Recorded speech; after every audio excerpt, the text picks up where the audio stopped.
Assalamualaikum warahmatullahi wabarakatuh. Nama saya Fitri Khairunisa, NIM 1714114, jurusan Ekonomi Syariah semester 6 kelas D.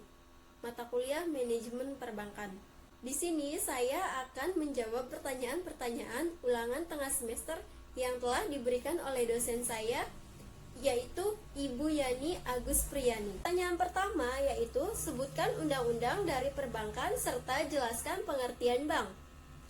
Dasar hukum perbankan yaitu Undang-Undang Nomor 10 Tahun 1992 tentang perubahan atas Undang-Undang Nomor 7 Tahun 1992 tentang perbankan.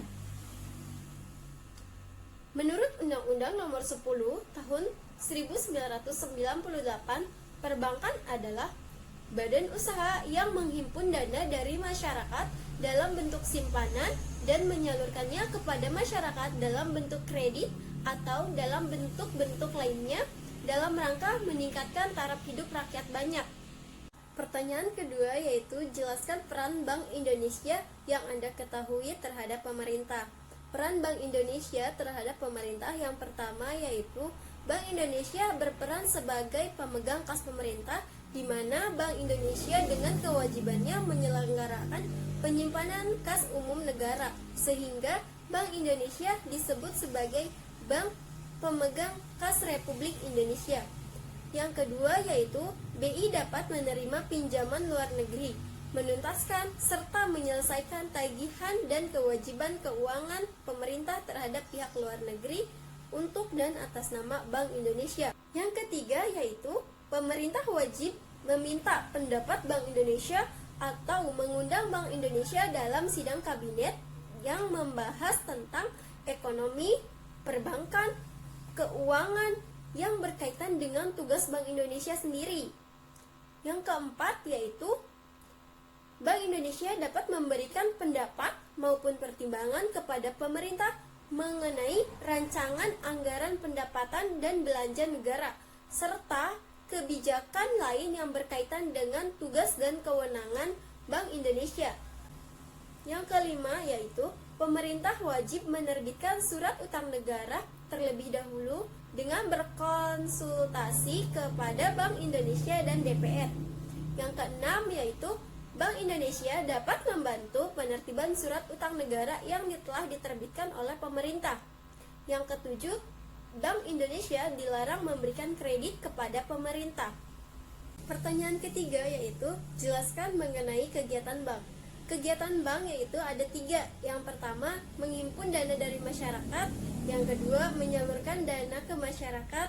Yang ketiga, memberikan jasa-jasa lainnya. Yang pertama yaitu kegiatan menghimpun dana dari masyarakat. Hal ini dilakukan dengan cara menawarkan berbagai jenis simpanan yang biasa disebut sebagai rekening atau akun. Jenis-jenis simpanannya yaitu ada simpanan giro, simpanan tabungan, dan simpanan deposit. Simpanan giro merupakan simpanan pada bank yang mana penarikannya dapat dilakukan dengan menggunakan cek atau biliet giro. Untuk penarikannya bisa disesuaikan oleh nasabah sendiri. Yang kedua yaitu simpanan tabungan. Simpanan tabungan adalah simpanan pada bank yang mana penarikannya dapat dilakukan sesuai perjanjian antara bank dengan nasabah dengan menggunakan slip penarikan, buku tabungan, kartu ATM, dan sarana penarikan lainnya. Yang kedua yaitu kegiatan menyalurkan dana ke masyarakat. Dalam menyalurkan dana ke masyarakat yaitu melalui pemberian pinjaman ataupun kredit. Jenis-jenis kredit yang ditawarkan yaitu yang pertama kredit investasi, yaitu kredit yang diberikan kepada para investor untuk investasi yang penggunaannya jangka panjang. Contohnya kredit pembangunan pabrik, kemudian membeli peralatan atau mesin untuk pabrik. Yang kedua yaitu kredit modal kerja. Kredit modal kerja yaitu kredit yang diberikan untuk membiayai kegiatan suatu usaha dan biasanya sifatnya jangka pendek guna memperlancar transaksi perdagangan. Contohnya kredit pembelian bahan baku. Selanjutnya yaitu kredit perdagangan, yaitu kredit yang diberikan kepada para pedagang baik agen maupun pengecer. Contohnya kredit pembelian barang dagangan supplier maupun agen. Selanjutnya yaitu kredit konsumtif, yaitu kredit yang digunakan untuk dikonsumsi atau dipakai untuk keperluan pribadi. Contohnya kredit kendaraan, kredit rumah. Selanjutnya yaitu ada kredit produktif, yaitu kredit yang digunakan untuk menghasilkan barang dan jasa. Selanjutnya, kegiatan yang ketiga yaitu memberikan jasa-jasa lainnya, yang mana merupakan kegiatan untuk mendukung kegiatan menghimpun dan menyalurkan dana. Namun, kegiatan ini tentunya sangat membantu sekali bagi nasabah untuk membuka buku rekening. Kemudian, kegiatan memberikan jasa-jasa lainnya ini juga memberikan feedback bagi pihak perbankan. Contoh dari kegiatan yang ketiga yaitu yang pertama menerima setoran-setoran seperti setoran pembayaran air, setoran pembayaran listrik, setoran pembayaran telepon, dan bahkan bisa melakukan setoran pembayaran uang kuliah. Selanjutnya, bisa melayani pembayaran-pembayaran seperti pembayaran gaji pensiun, pembayaran gaji honorer, dan pembayaran dividen, bahkan pembayaran bonus atau hadiah. Selanjutnya bisa melakukan transfer, inkaso, clearing, safe deposit box, bank card, bank notes, bank garansi, dan lain sebagainya. Terakhir, selanjutnya pertanyaan yang keempat yaitu terkait dengan virus COVID-19. Bagaimana imbas virus COVID-19 terhadap kondisi perekonomian Indonesia, khususnya efek pada perbankan yang ada di Indonesia? Imbas pada COVID-19 berimbas pada perdagangan saham, pariwisata, perdagangan, dan bahkan pada dunia perbankan. Selain itu, masih banyak pula imbas pada sektor lainnya. Kita fokuskan saja kepada dunia perbankan. Imbas pada dunia perbankan yaitu berimbas pada kredit perbankan ke penyaluran maupun kualitas asetnya, termasuk ke segmen korporasi. Kedua, yaitu virus COVID-19 ini berimbas pada jatuhnya nilai tukar rupiah, sehingga pada Senin tanggal 23 Maret, harga jual dolar Amerika di 5 perbankan besar tembus hingga Rp17.000. Angka tersebut tentunya merupakan pelemahan rupiah terendah sejak krisis tahun 1998. Sejak hari itu, kemudian hari berikutnya yaitu nilai tukar rupiah kembali menguat sekitar 0,45% ke level 16.500 per dolar Amerika Serikat.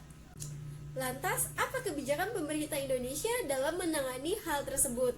Pertama, sebelumnya pemerintah Indonesia telah melakukan rapat dengan Dewan Gubernur Bank Indonesia yang dilaksanakan pada tanggal 18 dan 19 Maret 2020.